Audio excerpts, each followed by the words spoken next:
The following is a production of New Mexico State University.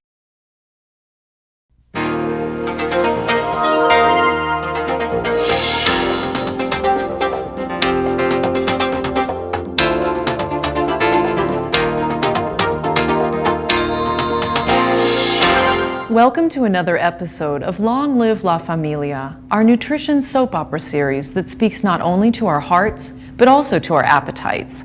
I'm Carrie Bachman, and I'm your host for the series. Now, if you've been with us before, you know that we normally follow the Sierra family in an episode detailing their challenges with nutrition in their lives. These are the Grandma and Grandpa Sierra and their 6 adult children. Now, we also have children of all of these adult children that are often featured in our videos, and that's actually the focus of today's special program. I know many of you have children at home, and you wonder how you can involve them successfully with food preparation and with buying food. Well, that's what we're going to learn more about today. We've got a special program coming up. Rather than looking at an episode with the Sierra family, we're going to learn some specific techniques that you can use to involve your children in 3 different ways. First, we're going to see how to involve children in selecting and preparing their own healthy snacks. Then we'll find out a little bit about children and how they can help with the purchase of food. And finally, we'll learn something about how kids can actually help get dinner ready when the adults aren't getting home until later. So let's go ahead and get started. What's the first thing you want to do with kids or with adults before you prepare or eat any food? Of course, you want to wash your hands, and that's something we do on every show where we're preparing food. We're not making anything here today, but I still want to emphasize hand washing is a very important thing to get children used to.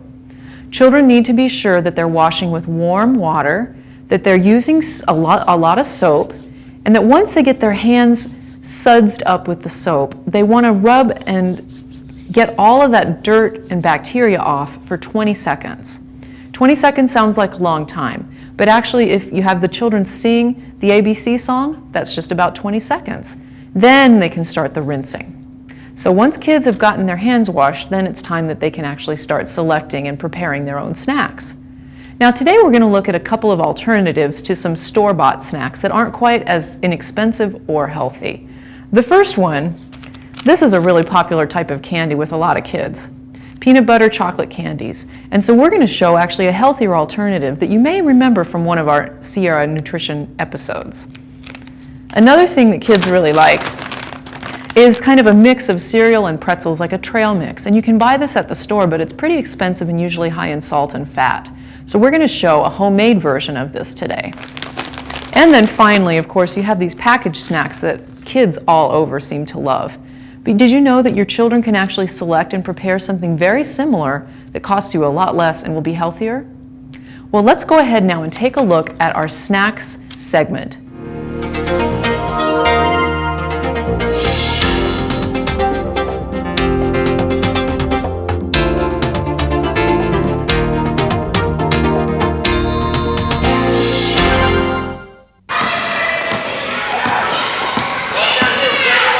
Kids are active all day long, running, jumping, and playing, burning up large numbers of calories.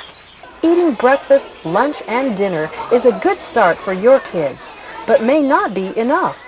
To keep them going, kids also need to snack on healthy foods throughout the day. Your family can plan and prepare tasty snacks by referring to the food guide pyramid. If your children lack servings from any of the 5 food groups, snacks are a good way to catch up. Preparing snacks at home can be fun and easy.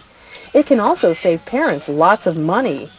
Before you start to make any snacks, remind your kids to wash their hands. Here are a few ideas you and the kids can try at home. Let's start with some vegetable quesadillas. You'll need some cheese and tortillas. First, grate the cheese. Wash any vegetables you'd like to use. Cut them carefully into small pieces with a knife.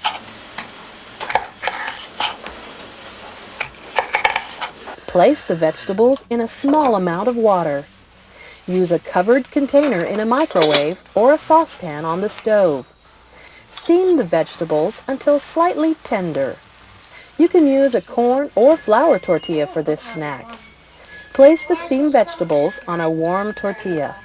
Next, sprinkle some cheese and your quesadillas are ready to be heated. You can fold one tortilla in half or use 2 tortillas, whatever is easier for you. You can heat your quesadilla with a microwave or a comal. Just be extra careful when using a stove. Once the cheese is melted, your snack is ready. So eat and enjoy. When your kids want something sweeter, let them make a moonball snack. Unlike candy bars, this snack gives them more than just sugar and fat. Moonballs require only 4 ingredients: powdered milk, uncooked oatmeal, honey or corn syrup, and peanut butter. Put the same amount of oatmeal, honey, and peanut butter in a bowl. For example, use 1 cup of each ingredient. Add twice as much powdered milk. Here you'll need 2 cups.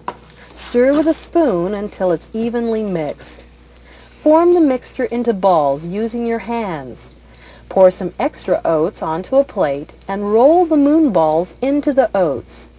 Now you have yourself a tasty treat.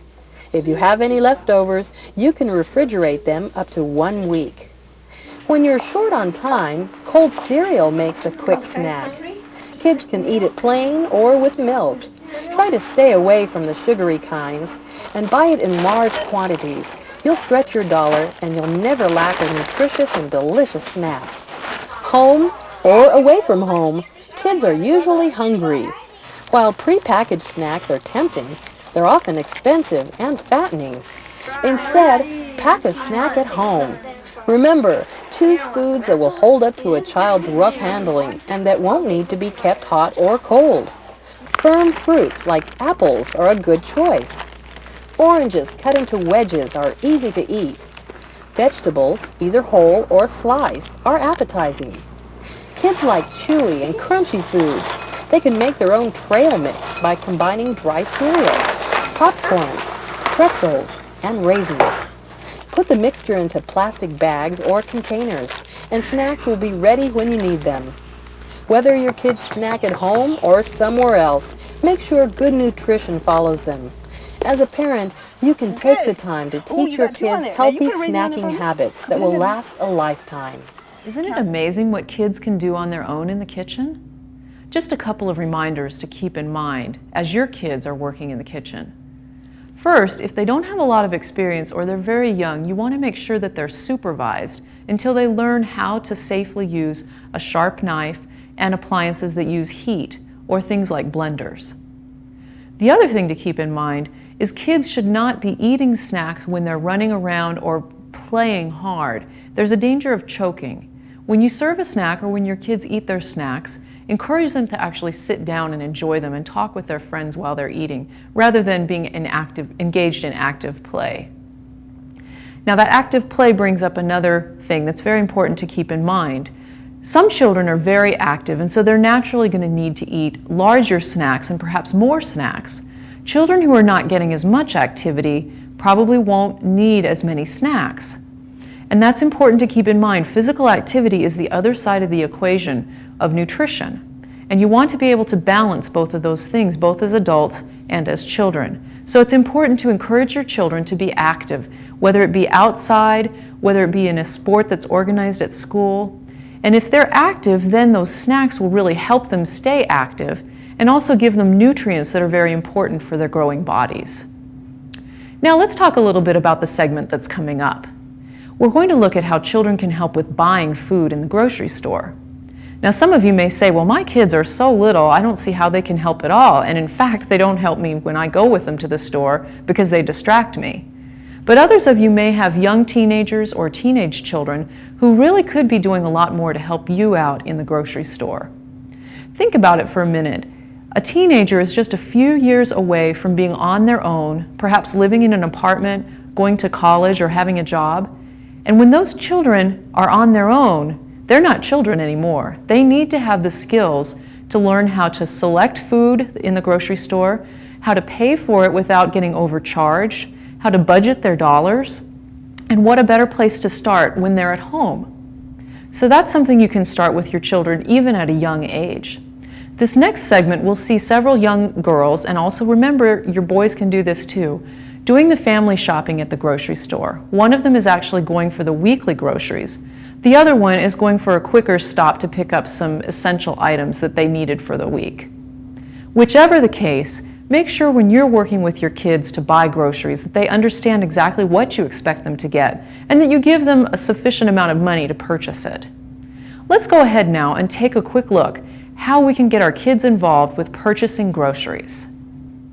In today's busy world, parents don't always have time to do the grocery shopping. For this reason, more and more children and teens are assuming some of the responsibility for buying their family's food.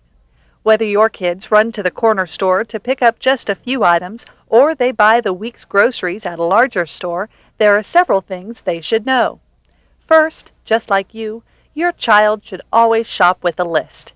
Write out the list together, putting down the dry goods first, then the produce, and finally the refrigerated items.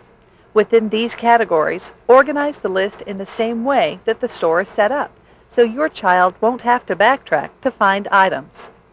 Make the shopping list as specific as possible. For example, if you need tomato paste, specify the size can that you want. If your child is very young, also specify the brand name that you know is cheapest. As soon as your children can do simple math, they themselves can look at the price of different brands and choose the best buys. Many stores today have computerized price labels on the shelves that make comparing prices easy. The next time you're at the store with your children, take a few minutes and teach them how to compare prices. All you need to do is look at the unit price printed on the shelf label. The unit price is simply the amount of money that a certain quantity of the product costs. See how much this tomato sauce costs per ounce. This can of tomato sauce is a better buy because it costs less per ounce. Choosing the second can will save you money. See how easy it is? You'll be surprised how quickly your children can learn to compare prices.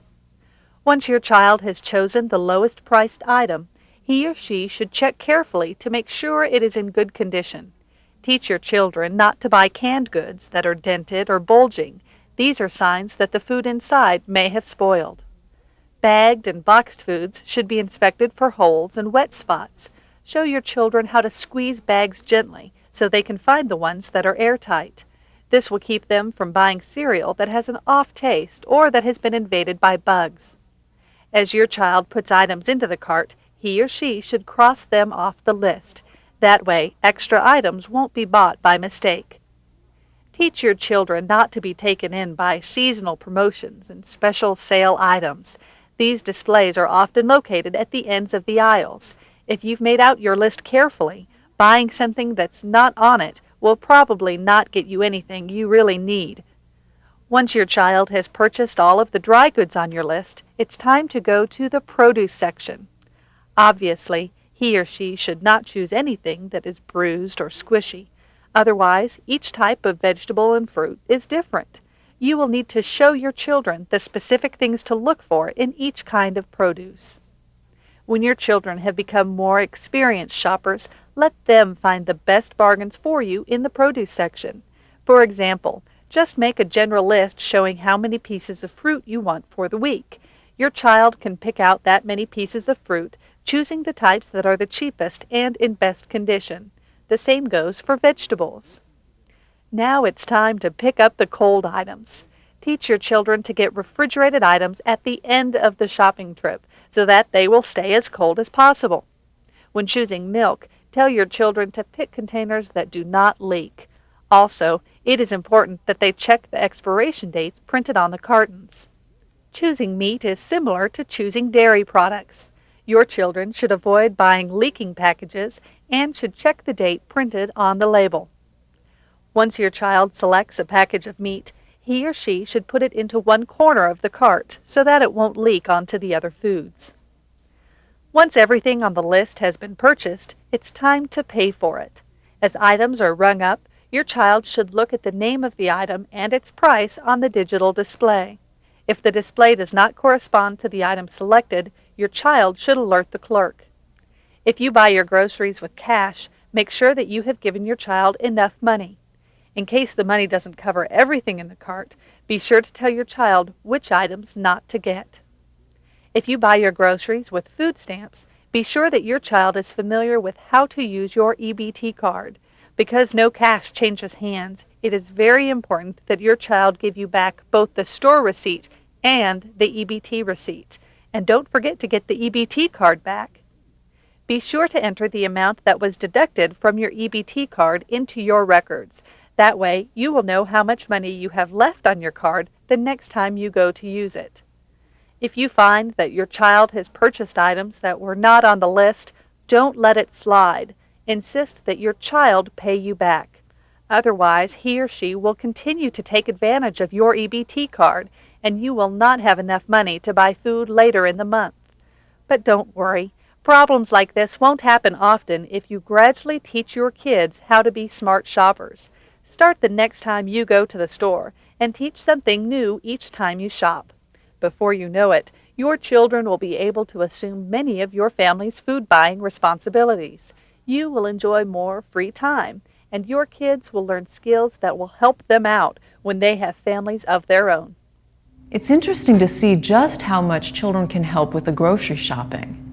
In many families, kids may actually be a burden in the grocery store, but in the last segment we saw that the two girls actually were really helping their families out. Now, your child may not be ready to go to the grocery store by himself or by herself to purchase the weekly groceries. But as you noticed in the segments, it's also possible to teach your child and go to the grocery store together. You can teach a child how to read labels, how to look at the unit prices to compare prices, how to make sure that the produce they're picking is not of bad quality. Now, the segment that we just saw didn't really talk too much about younger kids in grocery stores, but they can actually really learn a lot too. Think of your toddler or your preschooler. They're starting to learn their colors and their shapes, and they can identify different types of fruits and vegetables. So here's an exciting activity you can do with them. Take along some colored cutouts of either construction paper or other colors that you find in magazines. You can tape over them or laminate them so that they're sturdier. And then ask your child to take several of the colors and go around to the produce section and find vegetables and fruits that match those colors. And then you can actually purchase one or more of those fruits or vegetables. Another thing you can do is actually take labels off of the foods that you're going to be buying. For example, if you're looking to buy some tomato sauce, take the tomato sauce label off of the can and then send your child on a scavenger hunt. They'll be able to look for that exact type of can of tomato sauce, bring it back to the cart, and they'll really feel that they're contributing. And you're teaching them some skills that will really help them later on in their own lives. Now, it's important also to involve your children before shopping in planning the meals. That way they can kind of see the whole process through from start to finish. And that's what our next segment is looking at. How you involve your children in the kitchen after they've done the grocery shopping. Now, you remember that it's something that children need to be kind of learn in an age-appropriate way. Not every child is going to be ready to cut with a sharp knife immediately. So be very careful not to assume that your child knows things. At the same time, it's important that your child feel challenged and also that they be encouraged to be creative in the kitchen. One of the things that we'll see here is a mix that you can actually make at home that is sort of like the store-bought mix, but is much healthier. And then your child will be able to make simple, healthy recipes for dinner and get almost all of the food prep out of the way before you get home from work. Again, it's another cost savings. Let's go ahead and watch our next episode and learn a little bit about how children can help with food preparation.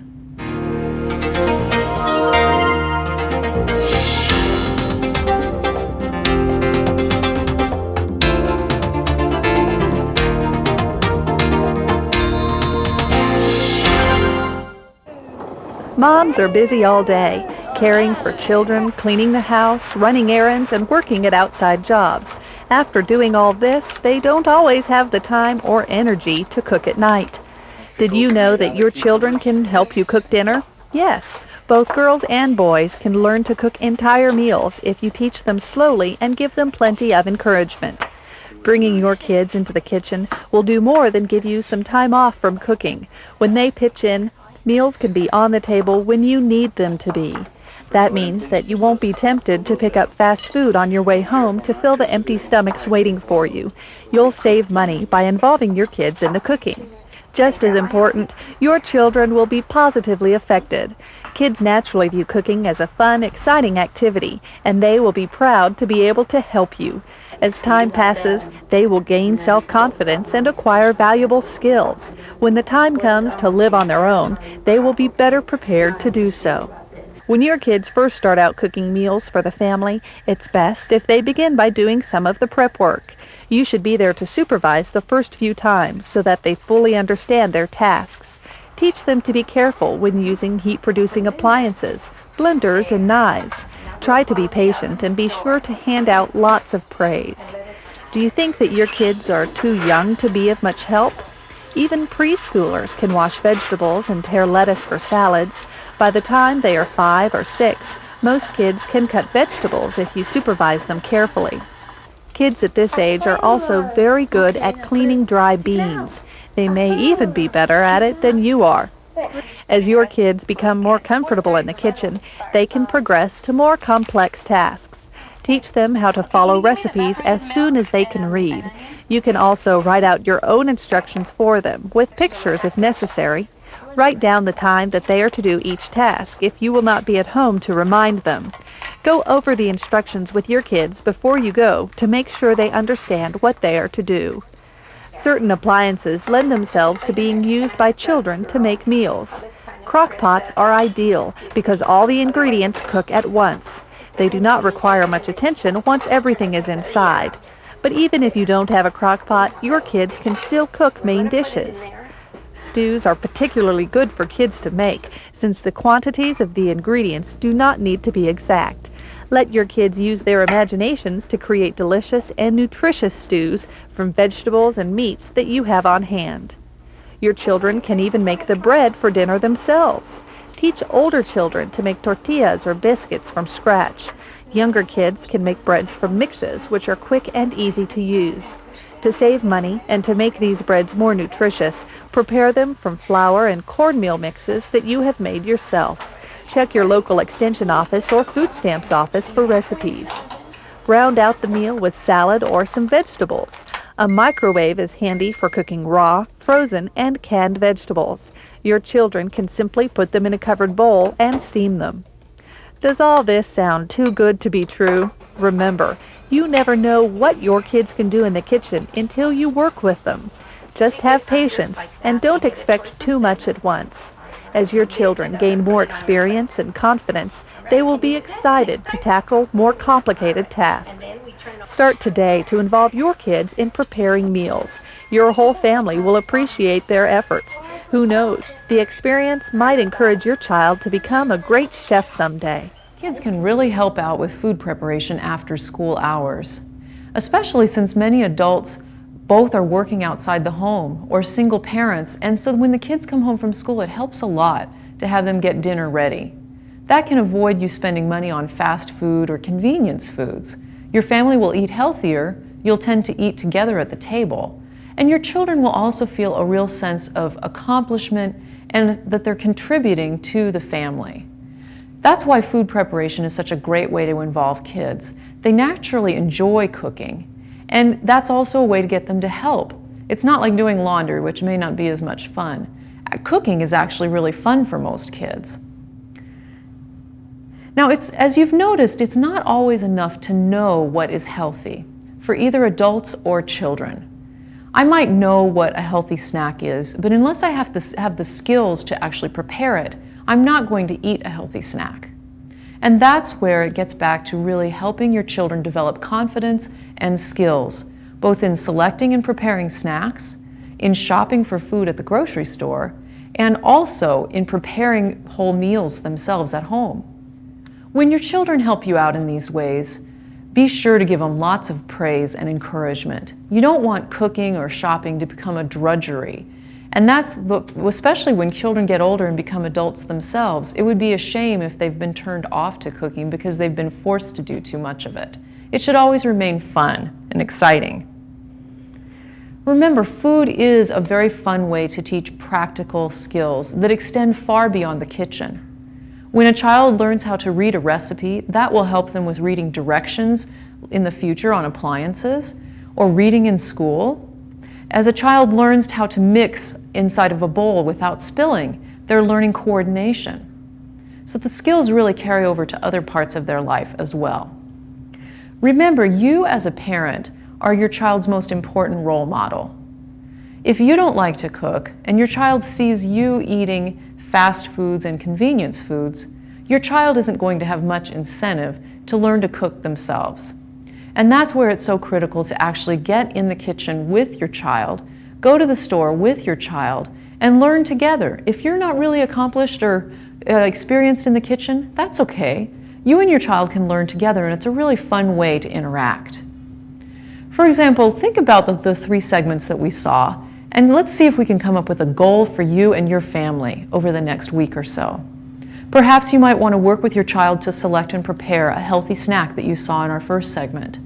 Or take your child with you to the grocery store and begin to teach them in an age-appropriate way about how to select food.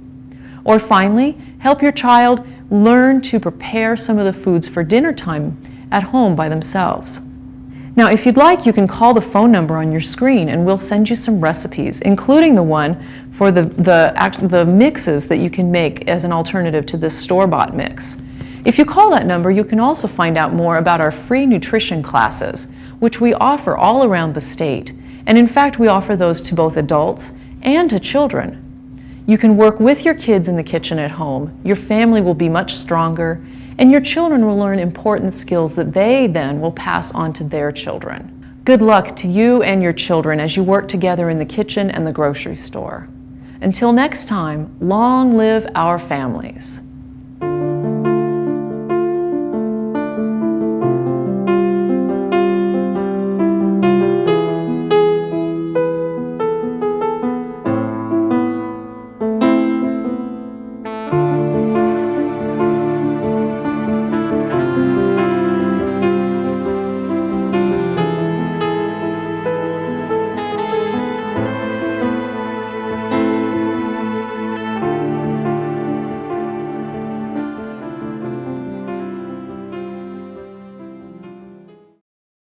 The preceding was a production of New Mexico State University. The views and opinions in this program are those of the author and do not necessarily represent the views and opinions of the NMSU Board of Regents.